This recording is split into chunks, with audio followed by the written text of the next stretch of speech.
I think I got some of my artistic capabilities from my mother's side of the family, and then I used to make my toys cutting cardboard boxes and making them into ships and making them into tanks, and I used to make my own war games with my own toys, and I used to go to the corner store and buy the miniature firecrackers, and I came back home in the yard and I used to poke holes in my tanks and the ships, and I used to put the firecrackers in them and blow them up, and that was my joy when I was about 10, 12 years old. Then I joined the Navy at 19 years old, and I joined as a shipwright. So working with wood and ship construction was a part of my trade. But I didn't consider any shipbuilding at that point, so I was serving in my career in the Navy.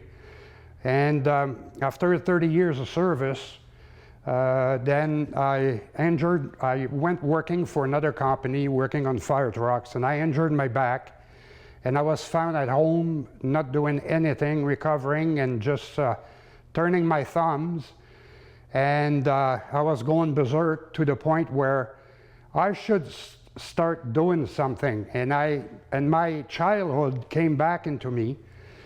And I decided to get to contact the Naval Museum in Esquimalt, and so I ordered a drawing from this ship that you have right in front of me, and this is called the HMCS Thetford Mines. So what gave me the incentive to build this ship was that I went on the internet when I was bored one day recovering, and I went into the Canadian warships that served in the Second World War.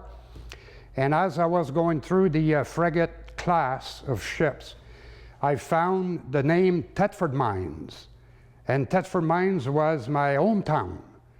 So I says, well, that would be a beautiful project to scratch build it, because there's no parts for these things. So I had to make all the parts myself. And as soon as I completed it, I mesmerized myself. I was so ecstatic that I decided to call my city. My brother lives in Thetford Mines, and I called him. I sent him pictures. And then the pictures went to the City Hall, and nobody knew that there was a Canadian warship named after Thetford Mines.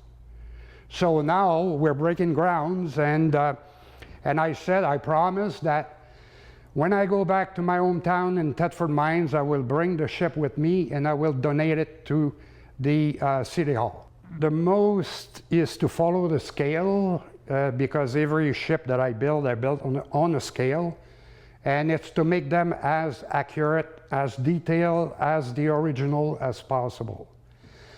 And the hull itself is the most difficult part, because the hull is not, with all my ships, the hull is not made of a solid piece of wood. It's made out of a keel. The hull is hollow, and a keel, and all the ribs are cut to the special curvature that will form the hull after. So this is the most difficult part, is to build the actual hull. I cannot look at the overall picture when I look at a drawing because it is so cramped. Normally when I do build a ship, I build my hull first, and I want to make sure that my drawings are totally blown to scale to start with. So, and then what I do is I take my measurements directly from the drawing, and because the drawing is already to scale, and so therefore it makes my life much easier that way.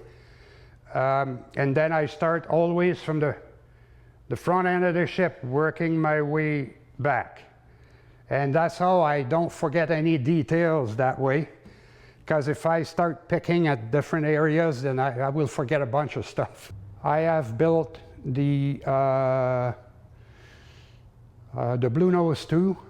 I have built the HMS Bounty, and that's the British ship. Actually, it's an old friend of mine that his wife was born and raised in New Zealand, and she actually is a descendant of one of the mutineer crew member that was on the Bounty in the Pacific Ocean. And so her husband, my friend, asked me to build the Bounty for her to be as a family heirloom to be passed on to her side of the family.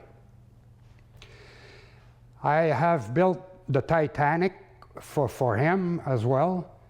And the Titanic, the reason that he wanted the Titanic is his grandmother actually sailed on the Titanic, and she survived the sinking of the ship.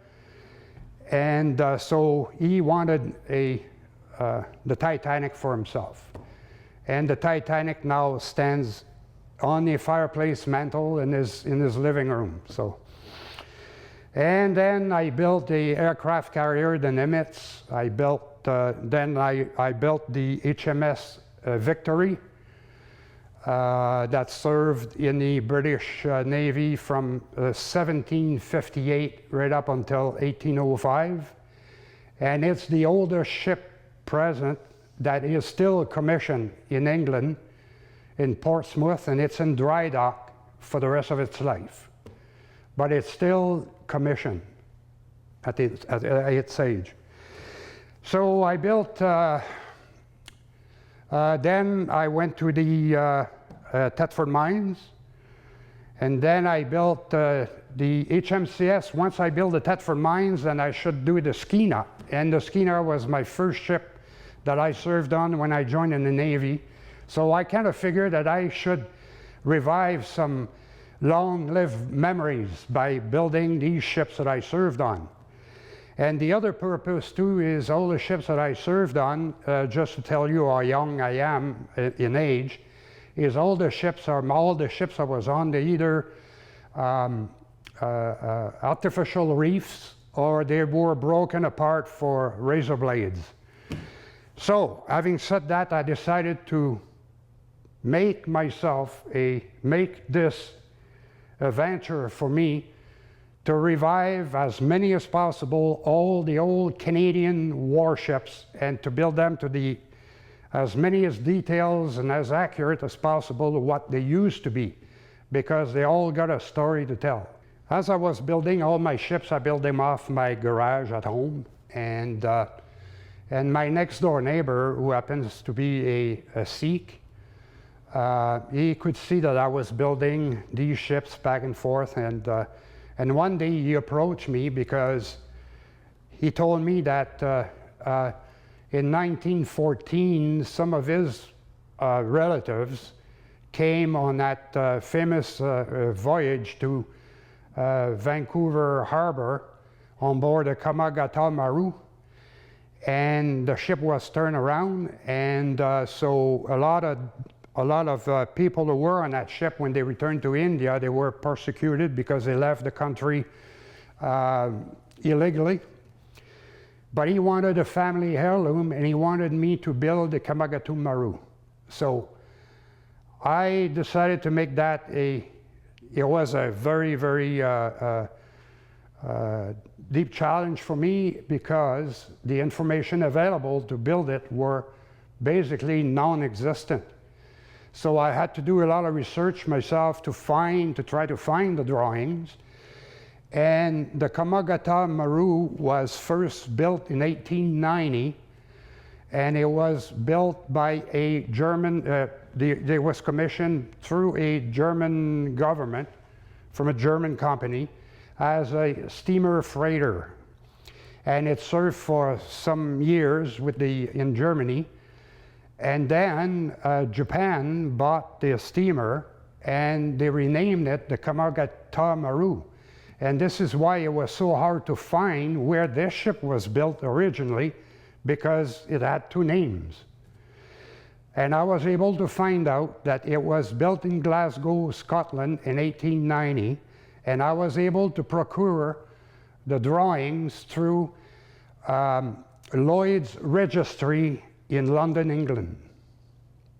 And this is where I was able to draw to actually build a hull to its existing scale and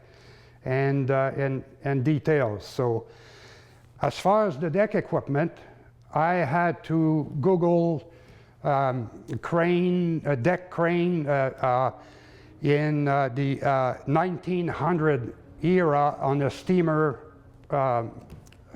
ship. So, and I was able to find pictures of old rigs that were in a junkyard in somebody's backyard, and I was able to take pictures from that and rebuild the actual cranes and all the deck equipments. And the other information that I got from the Kamagata Maru was from the picture itself in 1914 that we had in the paper. And so I took all the equipment that was on that ship during that picture was taken. And so if you look at the Kamagata Maru and you bring a picture of the ship, if you look at the right angle, you'll be able to see that the details are exactly the same as the details that were on that newspaper. Due to my long career in the Navy, I ended up experiencing not so great things in my years of service that I affected myself emotionally and morally, and that I was diagnosed with PTSD, severe PTSD and trauma in 2002. And this is what really got me to a great part of my recovery, and a great part of my therapy is to build these things, because it's giving me a great sense of achievement once I build them. It's giving me self-confidence, self-motivation. It makes me achieve goals. And I strongly, to every one of you out there, I never knew I had the talent to build these things, but you have to try, and you have to try, and then you'll find your niche. And I found mine. This is my labor of love, to build them and to make them tell their own stories. In my 30-year career, I was given the opportunity to learn a good trade. I was given the opportunity to do the teamwork. I was also to develop character through sacrifices and adversity, and to learn how to build these things, because my trade in the Navy was ships constructions. So then I got to practice all this knowledge that I gained when I was in the Navy, basically. And today, as part of being in the Navy for that long, being a public servant, I make it my duty to serve the society here, the public here in my little town, and by being a member at the Legion, and I'm also the Sergeant at Arms at the Branch 6 Legion, so I get to prepare all the Remembrance Day ceremonies here in Cloverdale, and to me it's to give part to the society, to our community, and to me it's a great achievement for me too. One of the funny stories is when I was a young sailor, I was a lot involved with seamanship evolutions, like tying up the ship, and or jumping onto a buoy to attach the ship onto a buoy. So I would have to go into a Zodiac, and then I would just jump off the Zodiac and grab the buoy that's moving all over the place. And then I had to wear a dry suit, because the reason being is seagulls and all kinds of birds land on these buoy, and it's full of the increment on the excrement on the buoys, and it's very slippery. And so this was a very comical part, because every time I was coming back, the guys could tell me, "You smell like a bird." So that's the story. I think that my most favorite model of them all it's a toss. It's between the Algonquin and the Comagata Maru.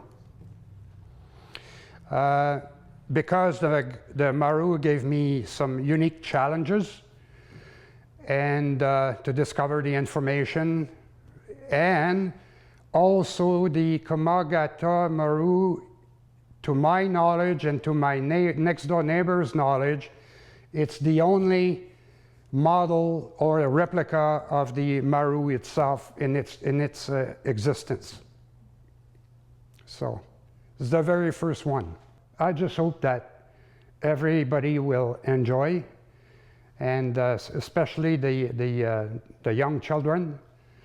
And but you're also going to find that there are stories unique to each of the ships also, that you can read as you view the displays. And there will be also some funny stories that happened to me while at sea. And so that's all to you to discover.